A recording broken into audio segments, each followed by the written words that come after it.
Mais je rêve, vous vous rendez compte qu'on est en train de foutre en l'air un projet de vie, notre projet de vie à Christelle et à moi pour une histoire de baiser sur la bouche, mais c'est surréaliste.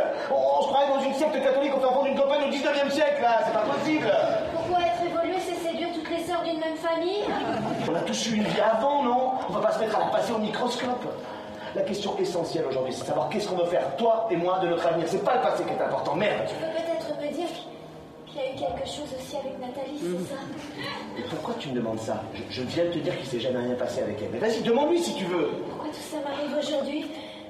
Bonsoir Isabelle. Bonsoir Mohamed. Alors vous avez eu envie donc de nous parler d'amour en cette veillée de Noël. Oui, et pas avec n'importe qui, avec Joël Pomera. Comme son nom ne l'indique pas, la réunification des deux Corées, présentée jusqu'à fin janvier à l'Odéon Berthier, est une mosaïque de scénettes autour du sentiment amoureux. Et figurez-vous Mohamed que ça n'est pas n'importe qui nous parle d'amour, c'est Pomera, ce qui veut dire qu'il nous parle d'amour et de sa violence, avec tendresse, à mi-voix, mais c'est pour mieux nous surprendre. J'essaye de déconstruire ce qui peut être de l'ordre du fantasme au sujet de l'amour, au sujet de la question qu'est-ce que c'est l'amour, d'où vient l'amour, de quoi c'est fait, quelles sont ses règles, ses principes, ses codes. Ça, je pense que c'est quelque chose qui peut me déranger, me gêner. C'est-à-dire tout ce qui s'est cristallisé un petit peu trop dans notre rapport à la question amoureuse.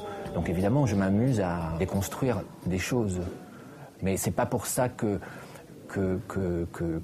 mon programme, ce serait de dégoûter les gens de l'amour. Oui, on espère bien. Et comme Joël Pomera est avant tout un auteur, je vous propose de découvrir sa pièce. Elle est éditée chez Actes Sud.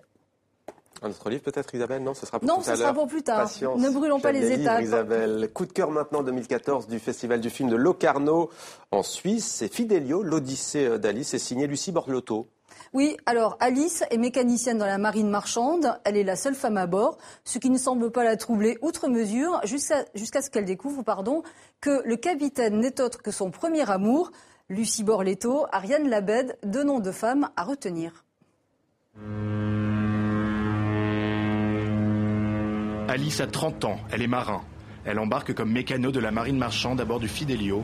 Son amoureux est resté à terre. Ça va, c'est la mer? Ça va. Elle sera là. Moi aussi. Sur le cargo, le capitaine n'est autre que son premier amour. Éprise de liberté, elle va tenter de tout vivre. Un rôle féminin à rebours des schémas traditionnels du cinéma français. C'est pas bizarre qu'on se retrouve à naviguer ensemble? Je pense qu'on a besoin de regarder les femmes sous un autre angle et pas seulement sous celui du mannequinat ou de l'image de la femme qu'on a tous les jours. Pas par les magazines féminins, on a besoin d'un autre point de vue sur les femmes, je pense. Pour son premier long métrage en tant que réalisatrice, Lucie Borlotto installe son héroïne dans les machines. Un univers clos pour un tournage pas toujours évident. Il fait extrêmement chaud, on respire très mal. Et puis au niveau du son, c'était un décor terrible. Enfin, l'ingénieure du son, elle pleurait tous les soirs. De ces contraintes techniques, Lucie Borlotto a tiré une fiction dans laquelle l'intime côtoie l'aventure et où l'aspect documentaire se mêle à la mythologie. De tout temps, ça fait rêver. Les Grecs disaient on disait ni mort ni vivant, marin. Parce que l'état où on est en mer, il est comme entre parenthèses. Regarde Dieu. Mon homme, c'est mon ami. Mais je veux que ce soit aussi mon amant, mon bandit, mon frère. Toi, tu veux tout, en fait. C'est ça pour moi la définition de l'amour. C'est tout. Moi, j'admire Alice parce que je trouve qu'elle a un courage immense de vivre ses désirs et de prendre ces risques-là. Ce rôle de femme forte, Ariane Labed l'interprète magnifiquement devant la caméra de Lucie Borlotto, qui détourne les enjeux classiques de la représentation féminine.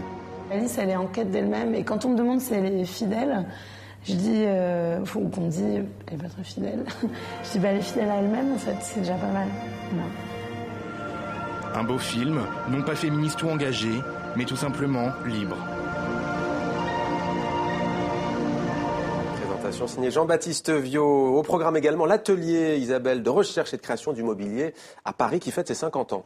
Oui, alors l'ARC a été créé par Malraux. Cette institution meuble depuis un demi-siècle les bâtiments officiels. Et pour fêter dignement cet anniversaire, l'ARC propose à table avec le mobilier national au Gobelin.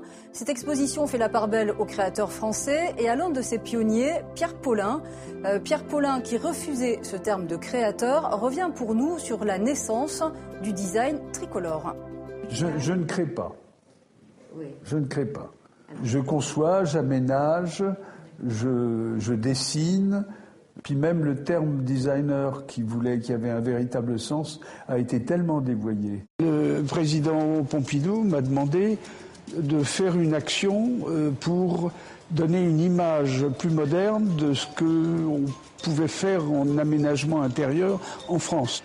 Et il l'avait fait dans un désir, c'est celui de renouveler un peu et de suggérer aux moyennes entreprises donc de s'intéresser un peu plus au mobilier, dans la mesure où la France exportait énormément de bois coupé dans ses forêts et qu'on lui renvoyait en meubles. Vous imaginez la perte pour la France, c'est-à-dire moins de personnes au travail et des prix élevés pour des sièges qui étaient de nouveau importés.